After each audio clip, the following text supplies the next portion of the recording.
Hello friends, my name is Ali और आज का हमारा टॉपिक एक्सचेंज सर्वर 2013 है। एक्सचेंज सर्वर 2013 को इंस्टॉल करने के लिए हमें सबसे पहले 3 सर्विसेज की ज़रूरत है।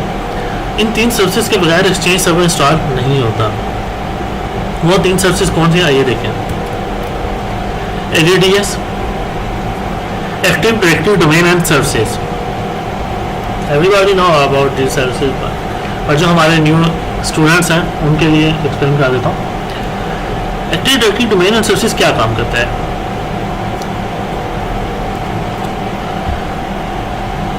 नेटवर्क के ऊपर डोमेन के तमाम क्लाइंट्स की इंफॉर्मेशन ADDS अपने अंदर एक डेटाबेस की फॉर्म में महफूज रखता है।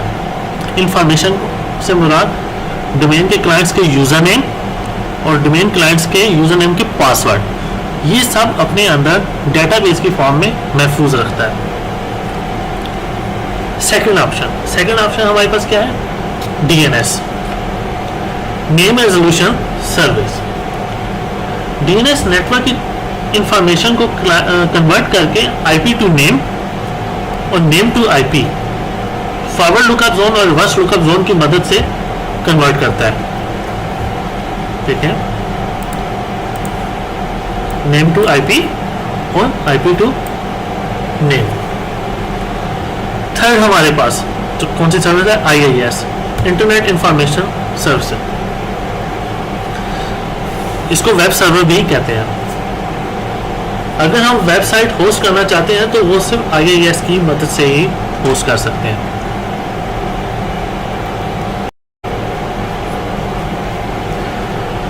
Now what is exchange server? Exchange server basically mail server है और एक्सचेंज सर्वर प्रोडक्ट है माइक्रोसॉफ्ट की। यहाँ पे हमारे पास जो मेल सर्वर है वो एक्सचेंज सर्वर है। मेल सर्वर मार्केट में 2 तरह के हैं, पब्लिक और प्राइवेट। पब्लिक ईमेल हमें फ्री मेल सेंड और रिसीव करने की सहूलत देता है। पब्लिक ईमेल में मुख्तलिफ तरह के ईमेल सर्विसेज हैं, for example Yahoo, MSN, Gmail. In email services के जरिए हम कहीं भी फ्री ईमेल सेंड और रिसीव कर सकते हैं। और अगर हम बात करें प्राइवेट की, प्राइवेट में हमारे पास पेड ईमेल सर्वर्स होते हैं। पेड ईमेल्स में exchange server, Microsoft product, lotus email server, Zoho email server, इस तरह के और भी बहुत से ईमेल सर्वर हैं।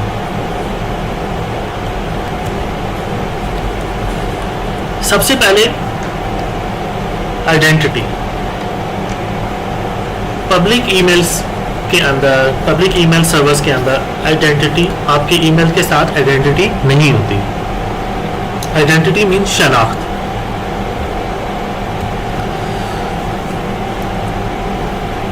फॉर एग्जाम्पल कैसे, ओके एक्सप्लेन करता हूँ। एक हमारे पास कंपनी है MSP कंपनी, दूसरी कंपनी है ABC कंपनी। सबसे पहले मैं एग्जांपल देता हूँ आपको। एक आदमी है राहुल,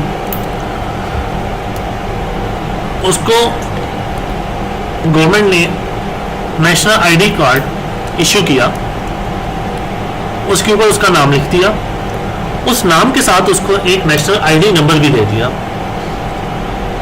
राहुल कहीं भी जाएगा तो जब वो अपना ID कार्ड शो कराएगा तो वो सब बंदे समझ जाएंगे कि ये इंडिया से बिलोंग करता है और इसका नेशनल ID नंबर ये है। उसके नाम के साथ उसका नेशनल ID नंबर इशू होता है गवर्नमेंट की तरफ से।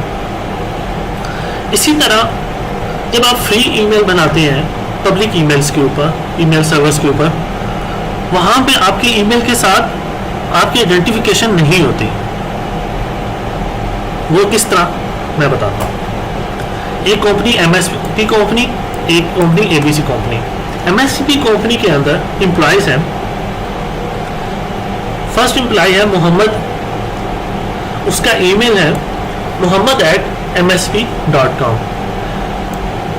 ये डोमेन MSP की है, msp.com की डोमेन है। जब कंपनी ने मोहम्मद को ईमेल इशू किया उसके ईमेल के साथ एक कंपनी की आइडेंटिफिकेशन शो हो रही है @msp.com। इसी कंपनी का एक दूसरा एम्प्लॉय है हेनरी। हेनरी ईमेल यूज कर रहा है henry@yahoo.com।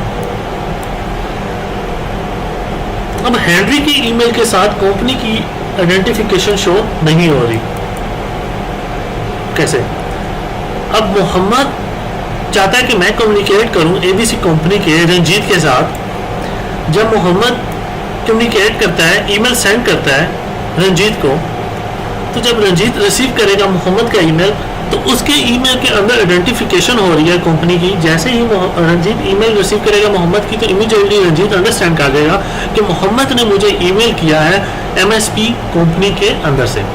क्यों? क्योंकि मोहम्मद के ईमेल के अंदर कंपनी की आइडेंटिफिकेशन शो हो रही है mohammad@msp.com। तो इसके बाद जब हेनरी कम्युनिकेट करना चाहेगा रंजीत के साथ, सेम एम्प्लॉय के साथ, जब हेनरी ईमेल सेंड करेगा तो रंजीत अंडरस्टैंड नहीं कर सकेगा। क्यों? क्योंकि हेनरी के ईमेल के साथ कंपनी की आइडेंटिफिकेशन नहीं हो रही, क्योंकि हेनरी का फ्री ईमेल है henry@yahoo.com। जी, सेकंड, इंटरनेट। आइए देखते हैं advantage disadvantage in private and public email. Internet के एग्जांपल देता हूँ, same previous example. MSP company एक और दूसरी एबीसी कंपनी। अब एमएसपी कंपनी का इंटरनेट डाउन हो गया, आईएसपी की तरफ से कोई सर्विस प्रोवाइडर की तरफ से कोई इशू है, सो एमएसपी कंपनी का अभी इंटरनेट डाउन है। मगर एमएसपी कंपनी का ईमेल सर्वर इनका अपना है, msp.com इनकी डोमेन है। मोहम्मद का ईमेल msp.com की डोमेन में है। आसमा का भी ईमेल msp.com की डोमेन में। अब मोहम्मद कहता है कि मैं कम्युनिकेट करना चाहता हूँ आसमा के साथ अंडर इन कंपनी, तो मोहम्मद इजीली कम्युनिकेट कर लेगा आसमा से, क्योंकि दोनों के ईमेल्स जो हैं वो सेम डोमेन के हैं। बट मोहम्मद जब चाहेगा कि मैं कम्युनिकेट करूं हेनरी के साथ, तो हेनरी का ईमेल पब्लिक ईमेल है। तो पब्लिक ईमेल के लिए आपको, अगर आपने पब्लिक ईमेल है, आपने ईमेल सेंड और रिसीव करनी है, तो आपको 24 आवर्स 7 डेज इंटरनेट रिक्वायर्ड है। बट अगर आप under the company exchange server में मेल सेंड और रिसीव करना चाहते हैं, तो वो आप इजीली कम्युनिकेट कर सकते हैं, क्योंकि आपकी अपनी डोमेन, आपका अपना मेल सर्वर है, तो आप को मेल सेंड और रिसीव करने में कोई प्रॉब्लम नहीं है। बट अगर मोहम्मद चाहता है कि मैं कम्युनिकेट करूं सेकंड कंपनी रंजीत के साथ, तो तब मोहम्मद को इंटरनेट रिक्वायर्ड होगा। तो इसका एडवांटेज ये है कि अगर आपकी कंपनी का इंटरनेट डाउन है, तो आप आपस में एम्प्लॉयज कम्युनिकेट करना चाहते हैं, तो आप इजीली कम्युनिकेट कर सकते हैं। फिर हमारे पास है ट्रबल शूटिंग। फोर्थ हमारे पास है सिक्योरिटी।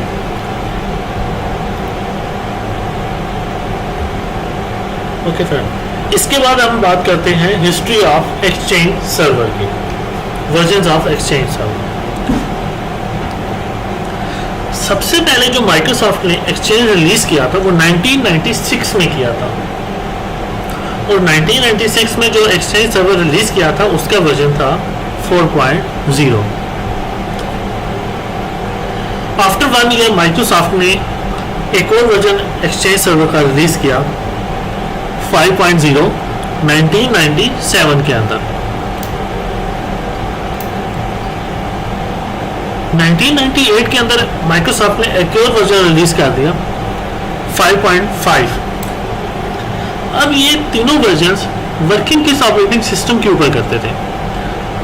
ये तीनों सिस्टम एक्सचेंज सर्वर वर्किंग करते थे विंडोज एंटी डोमेन के ऊपर। इसके बाद कौन सा वर्जन होगा? इसके बाद वर्जन एक्सचेंज सर्वर 6.0 माइक्रोसॉफ्ट ने रिलीज किया, और ये ईयर था 2000 के अंदर। और एक्सचेंज सर्वर 2000 वर्किंग करता था विंडोज सर्वर 2000 फैमिली के ऊपर। फैमिली से मुराद standard edition, enterprise edition and data centre addition.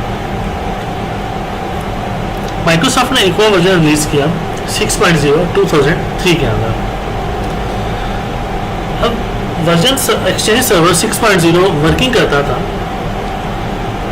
Windows server 2000 family के ऊपर और विंडोज सर्वर 2003 फैमिली के ऊपर। इसके बाद वर्जन निकाला 2007 के अंदर 8.0 जो कि वर्किंग करता था विंडोज सर्वर 2003 फैमिली के ऊपर और विंडोज सर्वर 2008 फैमिली के ऊपर। इसके बाद माइक्रोसॉफ्ट ने एक और वर्जन रिलीज किया 2010 के अंदर, version number 14.0, totally different version. ये वर्किंग करता था 2008 फैमिली के ऊपर और 2008 R2 फैमिली के ऊपर। R2 में second release second edition. Exchange server 15.0 version release किया 2013 में, जो कि अभी लेटेस्ट चल रहा है। अब ये वर्किंग करता है विंडोज सर्वर 2008 R2 फैमिली के ऊपर और विंडोज सर्वर 2012 के। ये तो थी हिस्ट्री ऑफ एक्सचेंज सर्वर। अब हम बात करते हैं फ्लेवर ऑफ एक्सचेंज सर्वर की। हमारे पास एक्सचेंज सर्वर के दो फ्लेवर्स हैं, स्टैंडर्ड एडिशन और इंटरप्राइज एडिशन। स्टैंडर्ड एडिशन एक स्मॉल ऑर्गेनाइजेशन के लिए, और स्टैंडर्ड एडिशन जो डेटाबेस सपोर्ट करती है वो जस्ट 5 डेटाबेस सपोर्ट करती है। और स्टैंडर्ड एडिशन की स्टोरेज लिमिट भी 50 GB है। और सेकंड एडिशन है हमारे पास इंटरप्राइज एडिशन। इंटरप्राइज एडिशन एक बड़ी ऑर्गेनाइजेशन के लिए है और इंटरप्राइज एडिशन 50 डेटाबेसेस तक सपोर्ट करता है। और इंटरप्राइज एडिशन 16 TB तक स्टोरेज कर सकता है, ये अनलिमिटेड स्टोरेज। इस वीडियो में हम इन सर्वर को इंस्टॉल करने के लिए जो रिक्वायरमेंट्स है सॉफ्टवेयर की वो इंस्टॉल करेंगे और सेकंड वीडियो में हम एक्सचेंज सर्वर को इंस्टॉल करेंगे। The active directory fast function level must be at least server 2003। मैंने ऑलरेडी आपको एक्सप्लेन किया हुआ है MCSE के लेक्चर्स में। Active directory site must contain at least 1 global catalogue server and writable domain controller. और थर्ड है exchange server must be member of domain server. Exchange server जिसके ऊपर आप इंस्टॉल करेंगे वो लाजमी डोमेन कंट्रोलर का मेंबर हो। Install .NET framework 4.5 and Windows management framework 4.0 in mail server. Mail server के हम जहाँ पे एक्सचेंज आप इंस्टॉल करेंगे वहाँ पे आपने इंस्टॉल करना, मगर मोस्टली ये बाय डिफॉल्ट इंस्टॉल्ड होता है। Install remote server administrator tool kit in mail server. Exchange server का नाम use PowerShell commandlet। Install Windows Future rs80.ads ये कमांड। इसके बाद run the following commands on Windows PowerShell to install other requirements.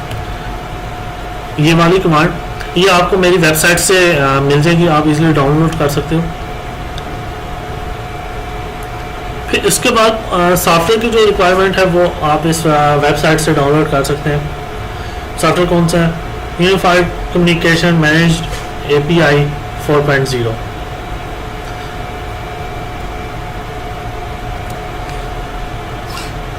तो चलते हैं हम अपने सर्वर के ऊपर।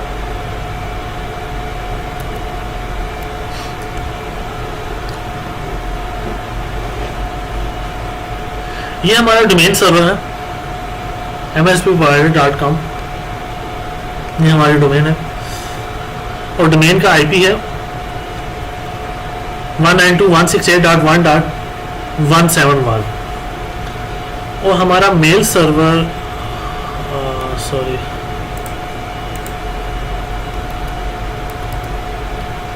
ये हमारा मेल सर्वर है एक्सचेंज सर्वर। और ये हमने जस्ट मेंबर बना लिया है इसको, अभी सिर्फ ये मेंबर है और इसका IP है 170। हमारी डोमेन का जो हमारी लैब का जो डेमो होगा वो ये है।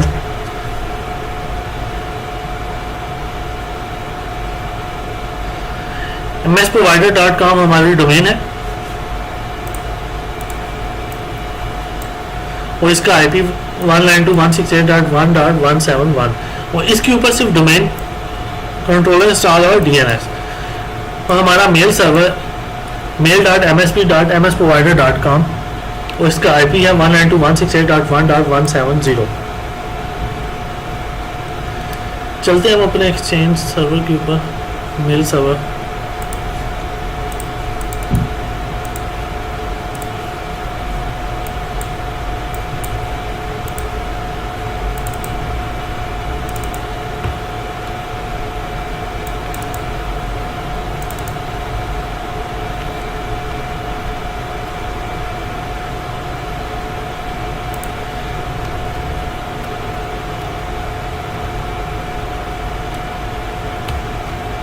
इस कमांड को कॉपी करके पावर शेल के ऊपर पेस्ट करके, अच्छा मैं इंस्टॉलर विंडोज RSAT ADS एक साथ ही से इंस्टॉल कर रहा हूँ, तो अगर आप सेपरेट इंस्टॉल करना चाहते हैं, एक साथ इंस्टॉल करना चाहते हैं, इसमें कोई इशू नहीं है। तो ये आपको कमांड जो है मेरी वेबसाइट से मिल जाएगी, मैं डिस्क्रिप्शन में भी वैसे कॉपी कर दूंगा। इंटर करेंगे तो इंस्टॉल होना शुरू हो जाएगा।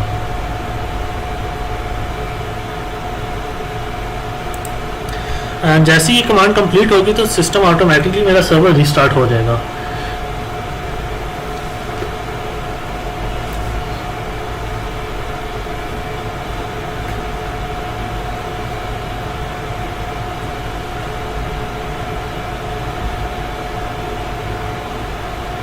एक्चुअली सर्वर रूम में शोर है थोड़ा, इसलिए वीडियोस के अंदर भी शोर आ रहा होगा,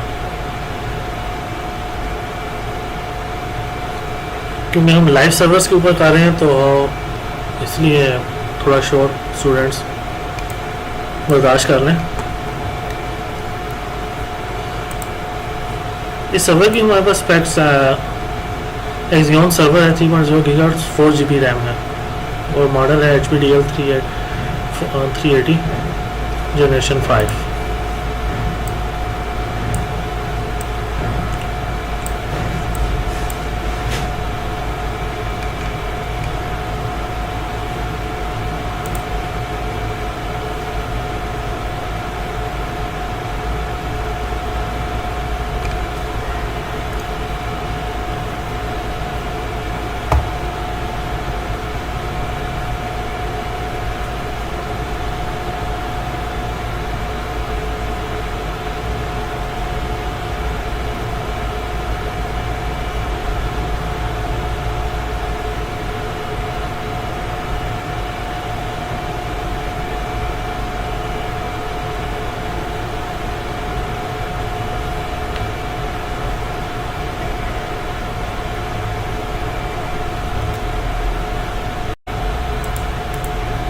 सर्वर हमारा रिस्टार्ट हो चुका है इंस्टॉलेशंस के बाद।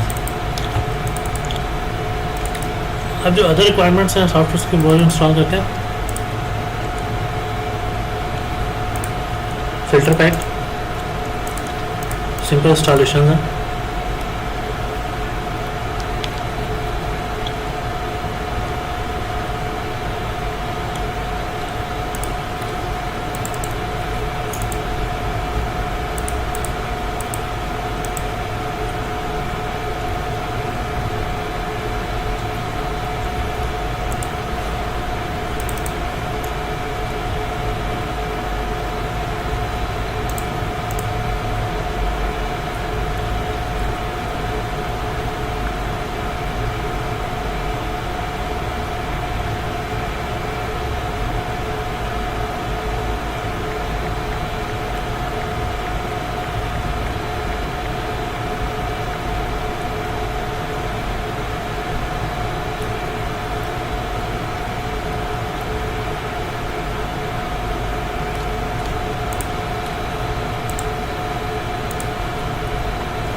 तो रिक्वायर्ड सॉफ्टवेयर की हमारी इंस्टॉलेशन कंप्लीट हो चुकी है।